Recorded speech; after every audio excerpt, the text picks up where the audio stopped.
Okay हाँ। क्या अदा ही आहे असांजो मोहसिन असांजो उस्ताद हुजूर बख्श गोपान जेको सिंध जो तमामु सीनियर आर्टिस्ट आहे उन सां गॾोगॾु मज़ाया शाइर बि आहे। सो साईंजन खे गुज़ारिश आहे त असां हीअ फिल्म जी रिकॉर्डिंग ते आहियूं पर फ़िलहाल ब्रेक आहे। ब्रेक जो मज़ो वठण लाइ उस्ताद खे गुज़ारिश कंदासीं त मज़ाया शाइरी बिस्मिल्लाह।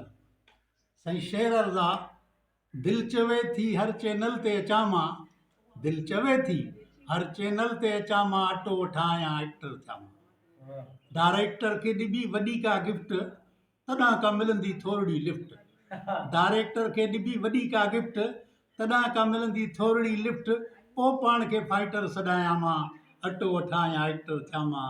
दिल चवे थी हर चैनल ते अचां मां, अटो वठां या एक्टर थियां मां। असांजा पैसा वञनि था डायरेक्टर खाई, असांजा पैसा वञनि था डायरेक्टर खाई। असांखे न को मिले पैसो न की पाई, पाण खे खणी हेठां ट्रैक्टर जे ॾियां मां, अटो वठां या एक्टर थियां मां। दिल चवे थी हर चैनल ते अचां मां, अटो वठां या एक्टर थियां मां। बिना पैसे ख़ुदकशी थी वई आम जामा, बिना पैसे ख़ुदकशी थी वई आम जामा, पर ख़ुदकशी करण हराम आ। पाण खे कीअं गटर उछलिया मां, अटो वठां या एक्टर थियां मां।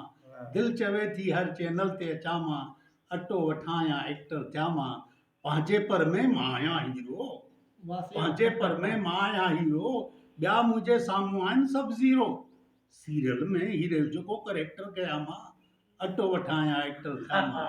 दिल चवे थी हर चैनल ते अचां मां, अटो वठां या एक्टर थियां मां। हिन दजाली दौर में जानी, हिन दजाली दौर में जानी, चैनल न खाराईंदा मुंहिंजे बचन खे मानी। हिन दजाली दौर में जानी, चैनल न खाराईंदा मुंहिंजे बचन खे मानी। पंहिंजे अख में कीअं कटर विझां मां, अटो वठां या एक्टर थियां मां। दिल चवे थी हर चैनल ते अचां मां, अटो वठां या एक्टर थियां मां। मौला कर हुजूर बख्श गोपांग के खरबपति, मौला कर हुजूर बख्श गोपांग के खरबपति।